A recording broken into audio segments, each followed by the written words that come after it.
Assalamualaikum warahmatullahi wabarakatuh. Saya Muhammad Fahmi Anwar, mahasiswa Fakultas Hukum Universitas Surya Kencana. Pada kali ini saya akan menjelaskan hasil resume saya mengenai jurnal yang berjudul Putusan Mahkamah Konstitusi tentang Pemilu Serentak dihubungkan dengan pencegahan korupsi politik, yang disusun oleh Dr. Haji Dedi Mulyadi SMH serta Dr. M. Randy Aredhayandi SMH. Latar belakang terjadinya korupsi politik dalam pelaksanaan pemilu karena yang pertama, pemilu berkaitan dengan partai politik, di mana partai politik merupakan pilar utama dalam menegakkan demokrasi di bidang politik yang berpotensi melakukan korupsi politik.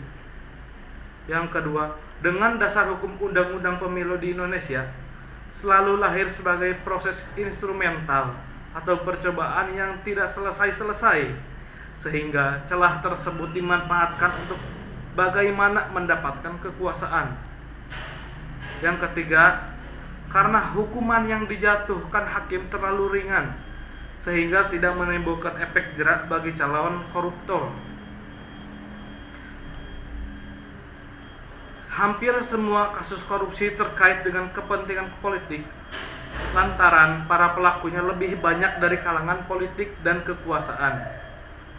Sedangkan kekuasaan absolut lebih cenderung leluasa melakukan korupsi, sebab mereka memiliki jangkauan terhadap kewenangan legislatif dan eksekutif yang sangat rentan penyalahgunaan kewenangan.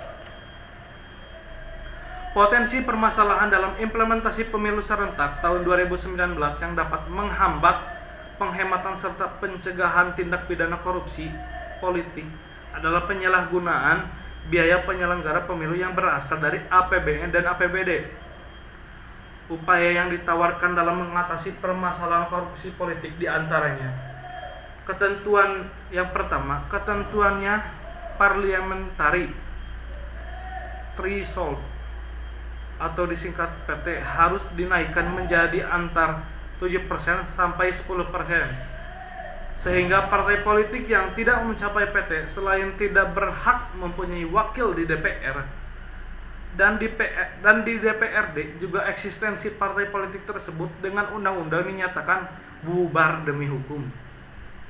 Yang kedua, syarat-syarat pendirian partai politik baru harus diperketat dan diperberat, misalnya kepengurusan partai politik harus terbentuk di semua provinsi dan di semua kabupaten kota.